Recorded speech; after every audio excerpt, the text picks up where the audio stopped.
great pleasure to be here. It's all in our life. I recall we had a telephone conversation once. Yes, we did. You better, right? Over there at the desk. Yeah. Well, come in and Yes, thank you. Just be here for a few minutes. Yeah. Yes, I'll see you. Prime Minister. Nice to see you. Good morning, sir. Good morning. How are you? Thank you for your great hospitality to my wife.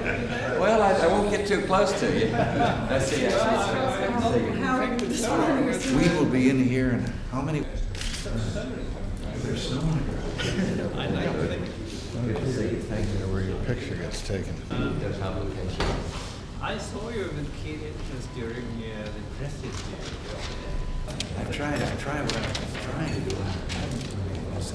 I used to not being able to, the three people in the general vicinity of where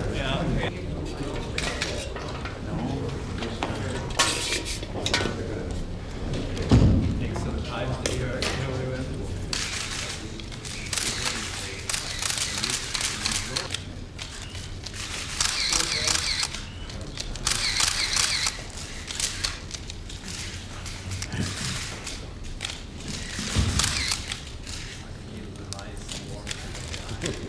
And yes, there's quite a history. That was once a ship caught in the ice, found the Intrepid and brought it out. And our government then repaired it, refurbished it, and delivered it to Queen Victoria, being the president, a gift.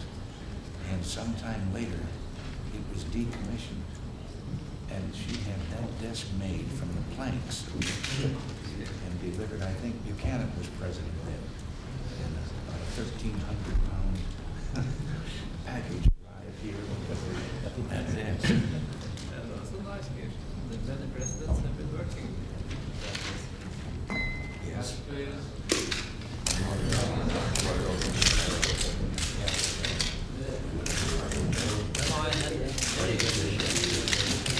Very pleased to try and underline the friendship. George, smile, you're up camera right there.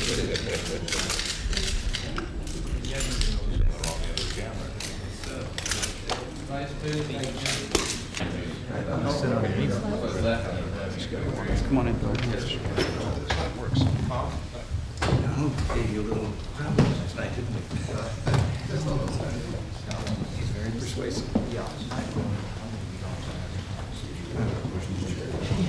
I mentioned a football coach in this country who became a legend in his own lifetime in sports that we've ever known in the United States. Came to this country from your country, Knute Rockne, Notre Dame. At the time of his tragic death, we became wide open.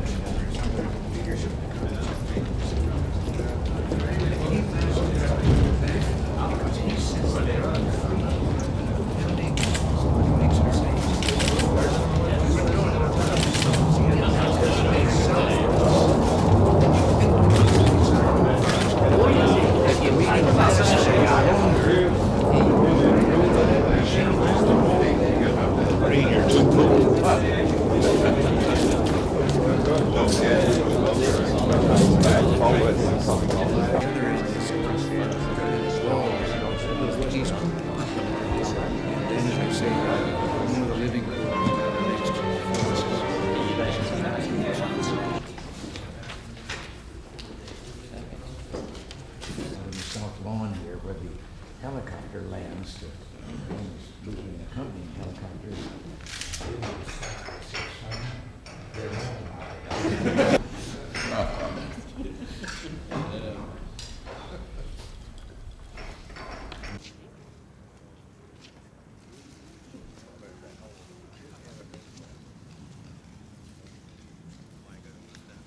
Yes, all right.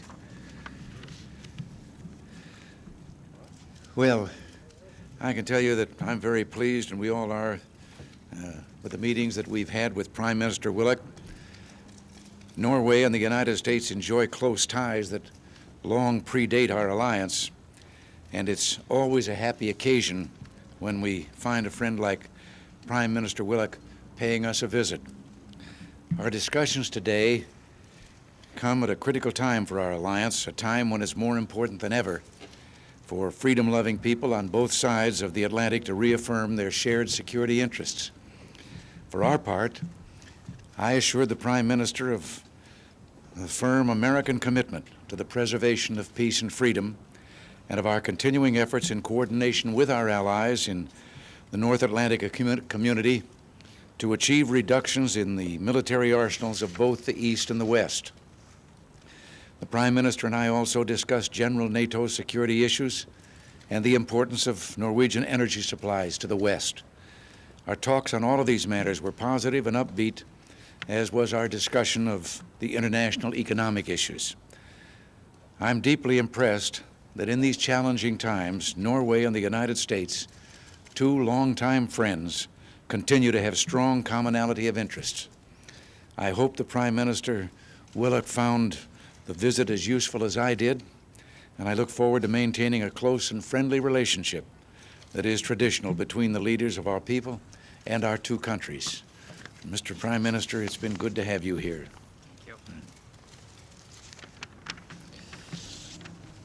Mr. President, I would first like to thank you for your gracious words.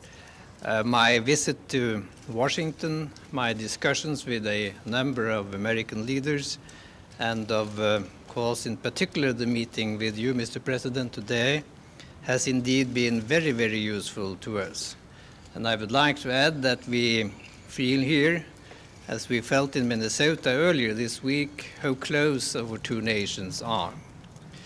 I have had the opportunity to present Norwegian views on a number of problems facing us today. The most important current issue is the question of disarmament and arms control, and in particular, the Geneva negotiations. The Western goal remains clear. We want to reach a balance of forces in Europe with as few nuclear weapons as possible. And the zero option, with no intermediate nuclear weapons on either side, is the optimum outcome. We know that the US will make all possible efforts to get an agreement with the Soviet Union as close to this optimum as possible. And to achieve this, it is of the utmost importance that the Allies stand united. We also had the opportunity to discuss a number of other issues. As the President mentioned, we discussed, among other issues, the economic outlook and the possibilities for improved international cooperation to achieve a revival of our economies and a reduction of unemployment. Mr. President, I wish to thank you once again wholeheartedly for your kindness and for all the useful discussions we have had. Thank you so much, Mr. President.